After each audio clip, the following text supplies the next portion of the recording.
Good afternoon. Today is Wednesday, the 20th of November, and welcome to Saba's Way of Life. And I'm just trying to straighten this thing so that I'm not wonky. That's better.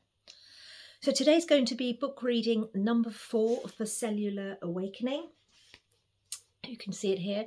For those of you who are new to this book reading, I've started this about 3 weeks ago. I try and do one book reading every 7 to 10 days. I'm on chapter 1, still on chapter 1, Connecting to Inner Wisdom. This is a book that was written by a nurse. She's still alive. She started off as a nurse before she became a naturopath and started studying medicine from a perspective of understanding how the body is able to heal itself using techniques from ancient medicine. And when I say techniques, I mean the truth. Ancient medicine understood how to heal the body as a whole. It never thought of the human body in parts. That is a relatively recent nonsensical invention from the beginning of the Renaissance period by the West. I think that started in Europe, which is, of course, coincides with the demise of human health and the demise of the human mind, which is so dumbed down now beyond belief that it's become, they use that word normalized, but it's become normal to be dumb. The concept of understanding and knowing the potential of the real human is all but lost, and only a handful, metaphorically, of people on earth, namely the perennial metaphysicians, would understand this. And of course, individuals, conscious individuals like Barbara Wren and others similar to her. So I'm going to start the reading now, and we're still on chapter 1, Connecting with Inner Wisdom, and it does get really quite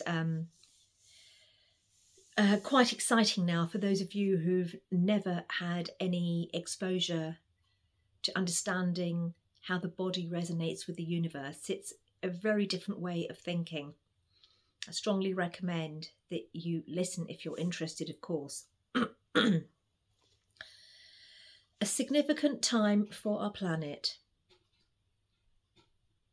This was written in the 90s, so I think 1990, so bear that in mind as I speak and as I read. A significant time for our planet. Our planet is going through 3 particular changes at the moment that seem to me to be highly significant when you consider how we are connected to Mother Earth. First, the Earth's magnetic field is becoming steadily weaker. Scientists surmise that this is a sign that the magnetic poles are likely to reverse in the near future, just as they have many times in the past. If you just consider the fact that our blood is composed of a high concentration of iron, and that iron is influenced magnetically, this change in the Earth must also affect a change in us. It feels to me as if this reduction in magnetic strength is giving us the potential to think more expansively and freely. It is as if we are no longer being held in old thought patterns, but have the opportunity to think in new and exciting ways. Old paradigms are crumbling, both in the scientific and spiritual worlds. Quantum physics is showing that science and spirituality have much common ground, whereas in the past they appeared to be poles apart. Secondly, the Earth's speed of vibration, its resonance, is increasing. Everything in the universe vibrates with energy, and the Earth is no different. This vibration, known as the Schumann resonance, has been steadily increasing over the past 40 years. The planet is literally speeding up. Our hypothalamus and the pituitary glands tune into this vibration, and within each of our cells there are receptors in the protein channels that pick up all the vibrations from outside. So we are intimately connected to this change in vibration, and more people are becoming intuitively aware of it as well.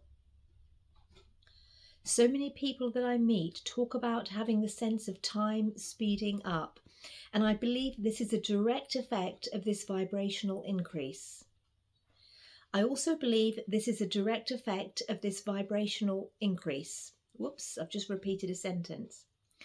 I also believe that we have the potential to increase our own vibration and to achieve higher states of awareness and connectedness, and in doing so, gain access to deeper levels of our inner wisdom. The third significant change is that we are seeing a dramatic increase in photon activity, both in our sun and from outside our solar system. Now, photons are subatomic particles of light, so that means there is a dramatic increase in the light available within our solar system and on our planet. In 2012, we fully entered what is called the photon belt, a ring of photons. Just as our planet revolves around a star, the sun, so our solar system, revolves around a great star. This great circuit takes approximately 26,000 years and is elliptical, meaning that at certain times we are relatively long way from our great star and at other times quite close. Now, if you divide this orbit into 12 equal segments as a means of marking the passage of time, and assign the signs of the zodiac to each 12th, the times when we are closest to our great star correspond to the times of Leo and Aquarius. This is what is meant by the age of Aquarius. These times are also when we pass through the photon belt. Now, we fully entered it for the first time in 11,000 years, but we're already feeling its influence. Entering the photon belt marked the dawn of a new era that will last approximately 2,100 years, when we are bathed in a much greater number of photons. In the past, times of high photon activity have coincided with great leaps forward in our thinking and development, and we are now living in another time of dramatic progress and development, both intellectually and spiritually. One only needs to look at the changes that have taken place since the emergence of the microchip to realize this. The challenge for us is to match the current changes, the changes occurring in the macrocosm, within our own microcosm. So we need to have our vehicle in a state of heightened receptiveness in order to take full advantage of these macrocosmic shifts. We need to be open in our cells and in our mind.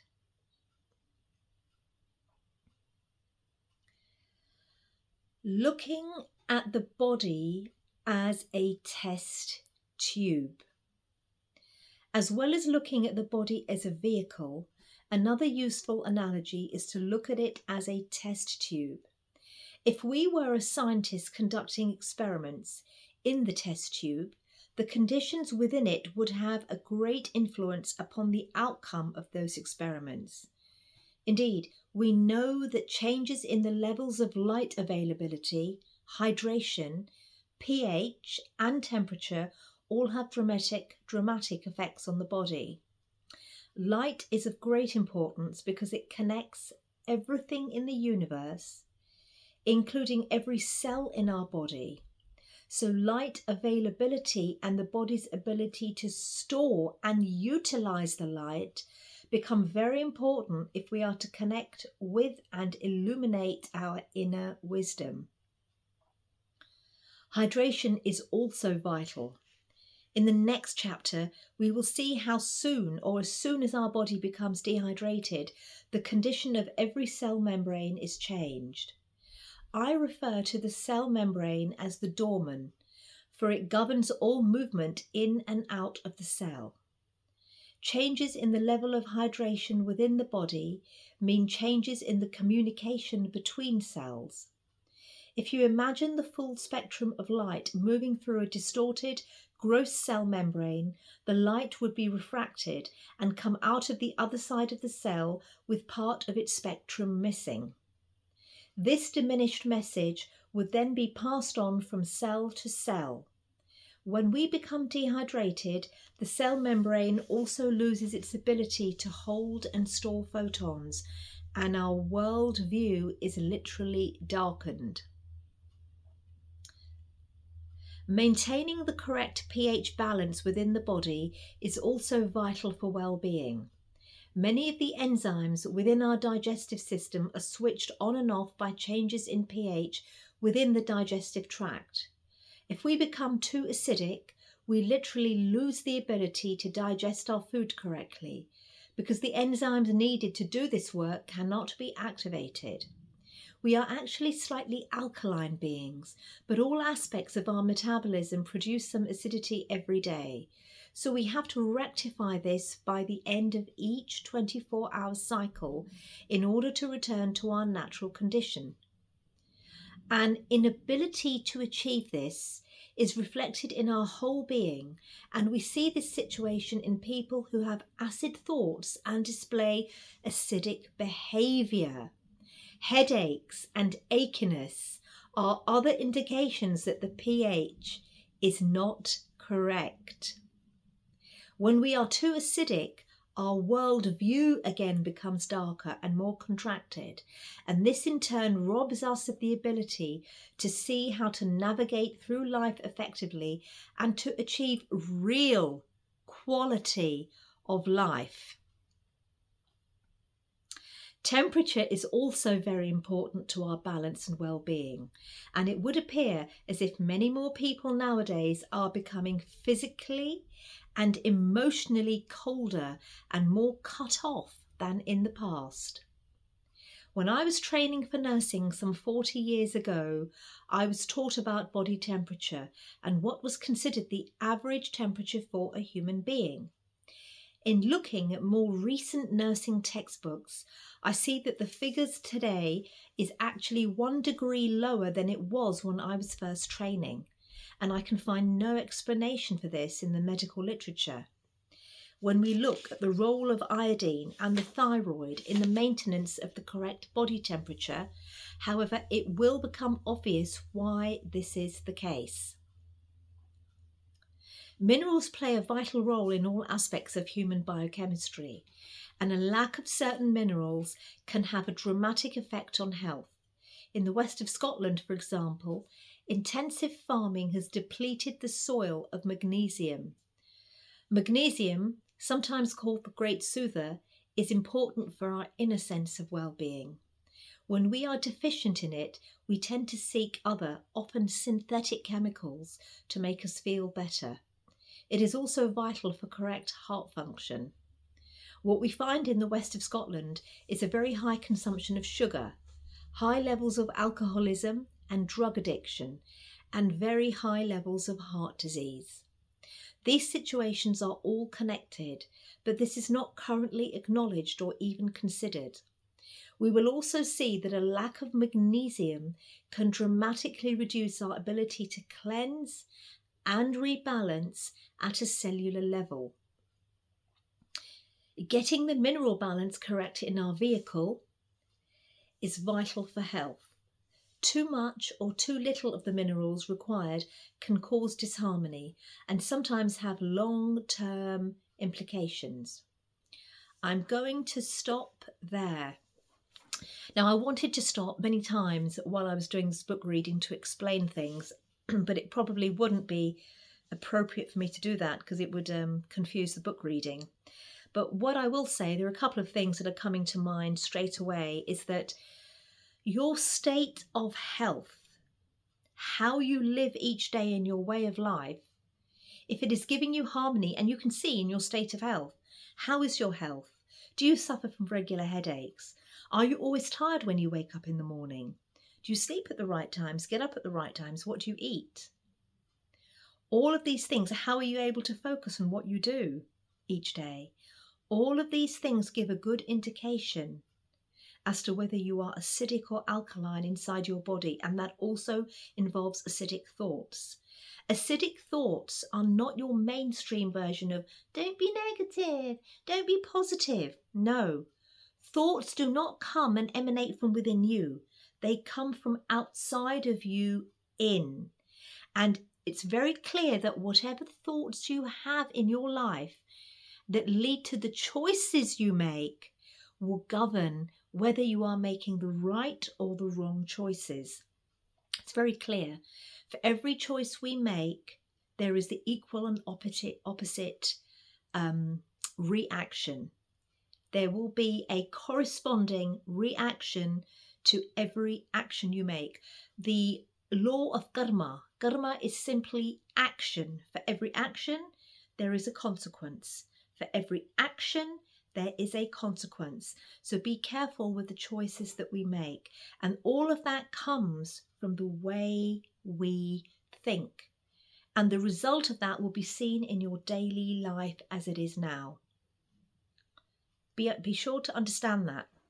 And she talks about darkness within the cells. What she's talking about is the ability to absorb light. The ability to absorb light is decreased hugely when the cells are not dancing in alignment to nature.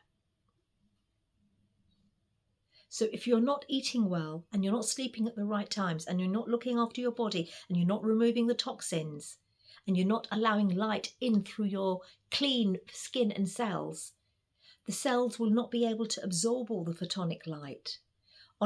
I don't want to take away from the rest of the book, but when you understand how the cells operate and the dance between the electrolytes within them, magnesium, potassium, sodium, and there's one other, I always forget the name, calcium, that go back and forth, they will not be able to affect that dance, which is the day and night cycle, if the cells are blocked. And they're often blocked through cholesterol that comes in to protect them because the cells are not able to function properly and they're operating in darkness. There's huge metaphors in this, but this is all based also on science, real science, not the mainstream allopathic version of science. This science is as old as time itself, and the very essence of it came from Ayurveda. Ayurveda means the knowledge of life, and before it was actually affected in writing 5,000 years ago when it was written down on tablets, prior to that it was passed down orally through hymns, metaphor, symbolism, music, through hymns by the sages down to different disciples, on and on. There's a huge amount of history that we don't know, and I'm currently just on the very, very beginning of studying the true essence and the philosophy of Ayurveda through the naturopathy course that I'm on. And there's a lot of links when you read books like this and other literature from perennial metaphysicians that you can start seeing the connections take place. It's very powerful. We're very powerful beings. And in order for us to connect to our inner wisdom, we absolutely must understand how our vessels operate, our bodies that we are in, and to ensure that the body is operating as effectively as possible. And most of us aren't. When you really understand the power that human beings have to connect to universal wisdom, this is wisdom outside of our thinking mind and beyond. you'd be very, very conscious of how you look after your body. So keep listening to these. If you're enjoying it, keep listening to these, because the more you listen to these type of readings, or even go and get the book and read these type of books, something will light up in your mind that'll encourage you to start reading more and not rely on an external book, or when I say book, a teaching that tells you this is how you must think, this is what you must believe. Even this, I question. But everything starts linking up as you start to spend more time in educating yourself through knowledge, but also spend a lot of time in silence and away from the frequency of technology. There's too much of it. It's taking over our minds. We're in the information age. So step away from it and use it. It should be your slave. You mustn't be its slave. This is so important.